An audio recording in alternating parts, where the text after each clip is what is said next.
Hello everyone, हम लोग discuss कर रहे हैं जो क्वेश्चंस एकेटिव एग्जाम से पूछे गए हैं। आज के लेक्चर में हम लोग डिस्कस करेंगे ये जो एक छोटा सा एक्सप्रेशन गिवन है, इसको हमें एक्सप्रेशन ट्री बनाना है इस पर्टिकुलर एक्सप्रेशन के लिए।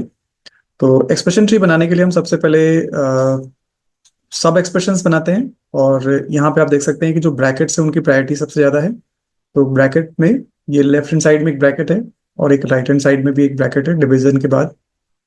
दोनों ब्रैकेट्स की प्रायोरिटी सेम मानते हुए हम लेफ्ट टू राइट इसको इवेलुएट कर लेते हैं और a माइनस बी को मान लेते हैं कि ये सब एक्सप्रेशन नंबर 1 है। राइट हैंड साइड वाला जो एक्सप्रेशन है उसमें एक इनर ब्रैकेट भी है, जो इनर मोस्ट ब्रैकेट की प्रेसिडेंस ज्यादा होती है, सो c मल्टीप्लाइड विद d को मान लेते हैं कि ये सब एक्सप्रेशन नंबर 2 है। देन 2 प्लस e को हम मान लेते हैं कि this is sub expression number 3। Then we have the expression like 1 divided by 3।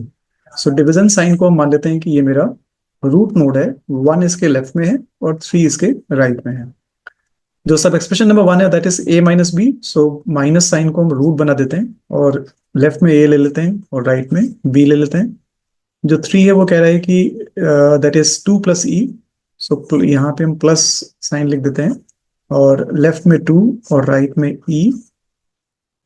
जो 2 है इसको हम एक्सपैंड करते हैं, 2 सब एक्सप्रेशन को, सब एक्सप्रेशन नंबर 2 को अगर हम एक्सपैंड करेंगे so we will just a minute, so we will have c multiplied with d। Multiplication sign हम यहाँ लगाते हैं, c लेफ्ट में और d इसके राइट में। This is a very simple method by which we can construct the expression tree. अगर किसी भी एक्सप्रेशन ट्री को आपने कंस्ट्रक्ट किया है तो ये आप इंश्योर कीजिए कि जो इनर नोड्स हैं या जो इंटरनल नोड्स हैं वो सारे के सारे ऑपरेटर्स हैं और जितने भी लीफ नोड्स हैं वो सारे ऑपरेंड्स हैं। यहाँ पे आप चेक कर सकते हैं कि जो लीफ नोड्स हैं वो सारे ऑपरेंड्स हैं, ए बी सी डी और ई।